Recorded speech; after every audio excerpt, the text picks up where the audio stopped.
200 ते 400 300, 400 ते 500 450, 600 ते 800 350, 800 ते 1000 160. ओके. तर सर्वात पहिले आपण ग्राफ पेपरवर काय काढलेला आहे, आपण ग्राफ काढलेला आहे. ठीक आहे. मार्किंग केलेली आहे 1-1 सेंटीमीटरची, एक्स अक्षावर 1-1 सेंटीमीटरची मार्किंग केली बघा. ओके, मार्किंग केली. वाय अक्षावर पण 1-1 सेंटीमीटरची मार्किंग केलेली आहे. आता बघा वर्ग किती दिलेले आहे, 0 ते 200. पहिला वर्ग आहे झाला 1 सेंटीमीटर म्हणजे 100.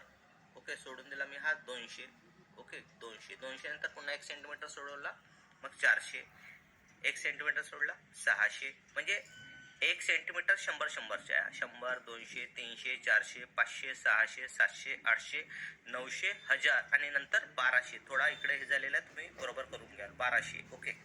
आता बघा वाय अक्ष बघा, कमीत कमी किती आहे 160, जास्तीत जास्त किती आहे 450. ओके, तर कोणत्या रेंजमध्ये आपल्याला घ्यायची. ओके, एक्स अक्ष पण आपण घेऊ 200, 400, 600, 800 जे दिलेले आहे ते. आता सगळ्यात आधी बघा 0 ते 200, 0 ते 200 किती आहे 240. बघा आता 0 ते 200 वर्ग कोणता आहे, हा 0, हा 200 आणि याच्या वर्ग किती आहे 240. तर 2 ते 10, 200 आणि 300च्या मध्ये 1 सेंटीमीटरच्या मध्ये 10 मिलीमीटर असतात बारीक पॉईंट. ओके, तर असे किती बारीक पॉईंट घ्यायचे 4. 200 नंतर 1 2 3 4. ओके, मग अशा प्रकारे मी आडवी लाईन घेतली आणि ही 0 ते 200 अशी लाईन होती. ओके, तर हा झाला पहिला वर्ग 0 ते 200चा. ओके, नेक्स्ट 200 ते 400 किती आहे 300. 200 ते 400 किती 300. 300 डॉटेड लाईन घेतली आणि जॉईन केला. 400 ते 600 किती आहे 450. ओके, 450 म्हणजे 400 आणि 500च्या मध्ये डॉटेड लाईन घेतली आणि वर्ग काढलेला आहे. मग 600 ते 800 किती आहे 350. ओके, 350 डॉटेड लाईन घेतली आणि 350 वर मार्किंग केली आणि 300 लास्ट किती आहे 800 ते 1000 160. 160 म्हणजे 100 नंतर 6 पॉईंट. ओके, 6 पॉईंट घेतले 1 2 3 4 5 6 अँड अशा प्रकारे लाईन काढली. आता इथे बघा हा आयतालेख झालेला आहे, बॉक्स करून घ्यायचे. ओके, आयतालेख झालेला आहे. आता आयतालेखचा मध्यबिंदू बघायचा आपल्याला. आयतालेखचा मध्यबिंदू हा याचा मध्यबिंदू झाला, डॉट करून छोटा सर्कल. याचा मध्यबिंदू हा आहे, डॉट करून छोटा सर्कल. हा डॉट करून छोटा सर्कल, डॉट करून छोटा सर्कल, डॉट करून छोटा सर्कल, बरोबर मध्ये घ्यायचं आहे.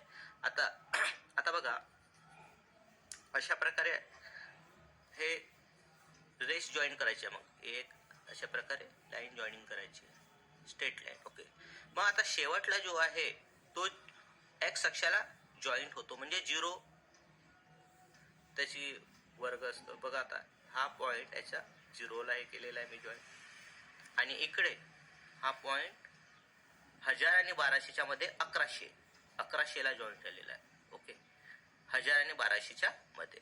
तर अशा प्रकारे हा वारंवारता बहुभुज काढलेला आहे. कशाचा वापर करून, आयतालेखचा वापर करून.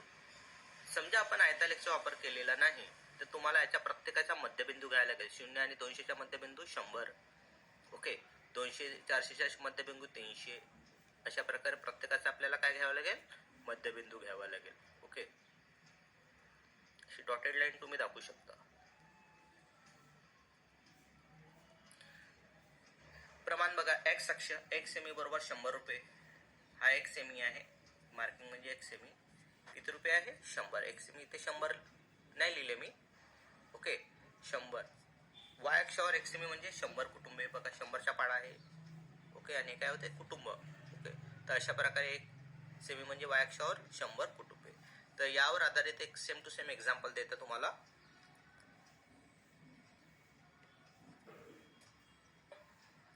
थर्ड एक्झाम्पल आहे, एका परीक्षेच्या निकालाच्या टक्केवारीचे वर्ग अशा प्रकारे दिलेला आहे. तर वारंवारता बहुभुज काढा. निकाल 30 ते 40, 40 ते 50. विद्यार्थी संख्या, निकाल म्हणजे वर्ग, विद्यार्थी संख्या म्हणजे वारंवारता. 30 ते 40 आहे 7, 40 ते 50 आहे 33, 50 ते 60 आहे 45, 60 ते 70 62, 70 ते 80 47, 80 ते 90 18, 90 ते 100 5. ओके. आता इथे बघा वारंवारता बहुभुज मध्ये आपण वर्ग घेतलेले आहे. पहिला वर्ग आहे 30 ते 40, पण आपण 30 ते 40च्या आधी पण एक वर्ग घेतलेला आहे 20 ते 30च्या. ओके, फरक किती आहे? 10-10चा आहे फरक आहे. तर 30च्या आधी 20 घेतलेला, म्हणजे 20 ते 30 हा एक वर्ग एक्स्ट्रा घेतलेला आहे. आणि शेवटी पण शेवटला वर्ग आहे 90 ते 100, तर एक वर्ग एक्स्ट्रा घेतलेला आहे 100 ते 110. का बरं असं घेतलेलं आहे? कारण शून्य वारंवारता जी येत आहे ती आपल्याला एक्स अक्षावर दाखवायची आहे, बरोबर 20 ते 30च्या मध्ये. इथे पण 100 आणि 110च्या मध्ये मध्यबिंदू. ओके, बाकी सेम टू सेम एक्झाम्पल आहे, कुठेही काही फरक पडलेला नाही. ओके, व सगळ्यात कमीत कमी वारंवारता आहे 5, जास्तीत जास्त आहे 65. तर 5 आणि 65 कोणत्या रेंजमध्ये येत्या? बरोबर 10च्या रेंजमध्ये. मग आपण वारंवारता घेतली 10च्या पाड्यात, म्हणजे 10, 20, 30, 50, 60, 70. ओके, आता इथे बघा 30 ते 40चा वारंवारता 7 आहे. 0 आणि 10च्या मध्ये 7, 1, 2, 3, 4, 5, 6, 7. अशा प्रकारे डॉटेड लाईन घेतली, मार्किंग केला आणि पहिला वारंवारता काढलेला आपण इथे. नेक्स्ट आहे 33. 40 ते 50 33. बघा 40 ते 50 33 यायला पाहिजे. 33 म्हणजे 30 नंतर 3 पॉईंट, 1, 2, 3. ओके, बॉक्स काढलेला आहे. 50 ते 60 आहे 45. 45 म्हणजे 40 आणि 50च्या मध्ये 1, 2, 3, 4, 5. ओके, 45. 60 ते 70 आहे 65. 65 म्हणजे 60 आणि 70च्या मध्ये 65. ओके, नेक्स्ट आहे 47. 40 नंतर 7 पॉईंट, 1, 2, 3, 4, 5, 6, 7. 7 पॉईंट. ओके, बॉक्स काढला. 80 ते 90 आहे 47. सॉरी 80 ते 90 आहे 18. अँड 90 ते 100 आहे 5. ओके, मग मी काय केलं, याच्या मध्यबिंदू बरोबर मध्यबिंदू घेतला, बॉक्स काढले आधी. बॉक्स काढल्यानंतर यांचा मध्यबिंदू हा पॉईंट 2 सर्कल, याचा मध्यबिंदू point 2 circle, point 2 circle. Okay, प्रत्येक ठिकाणी मी पॉईंट 2 सर्कल काढलेला आहे मध्यबिंदूला. आता ह्या रेष पण मी जॉईन केल्या अशा प्रकारे, रेष स्ट्रेट लाईन जॉईन केल्या. आता शेवटला बघा, शेवटली हे एक्स अक्षाला जॉईन व्हायला पाहिजे.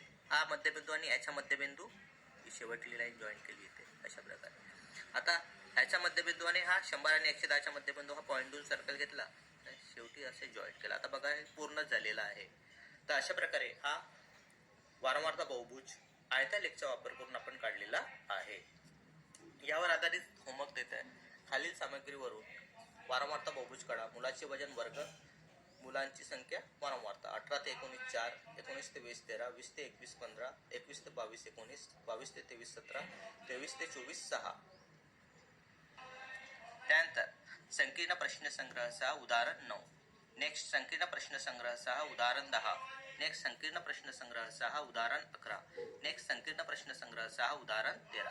सर्व याच्यामध्ये आयतालेख काढायचा आणि त्यानंतर त्याचे मध्यबिंदू घेऊन बरोबर बहुभुज काढायचा आहे, जॉईन करायचा आहे. आता इथे काही कन्फ्युजन होऊ शकते. हा आहे बहुभुज, काय आहे? वारंवारता बहुभुज. ओके, आणि याच्या आधी आपण काय मध्यक आणि बहुलक काढलेला होता, तो बहुलक आहे आणि हा बहुभुज आहे. हा फरक आहे. सगळे उदाहरण ग्राफ पेपरवर व्यवस्थित काढायचे आहे. ग्राफ पेपर त्या उदाहरणावर अटॅच करायचा आहे, व्यवस्थित चांगल्या प्रकारे चिपकवायचं आहे. वर क्वेश्चन, खाली ग्राफ पेपर. क्वेश्चनच्या ग्राफ पेपर तिथेच राहायला पाहिजे आमने सामने. इकडला क्वेश्चन इकडे आणि ग्राफ पेपर इकडे अटॅच केला अशा प्रकारे कोणी करणार नाही. तर व्यवस्थित काढा. शेवटला पार्ट आहे, संपत आलेला हा चॅप्टर. त्यानंतर आपण नेक्स्ट चॅप्टर स्टार्ट करणार आहोत. ओके.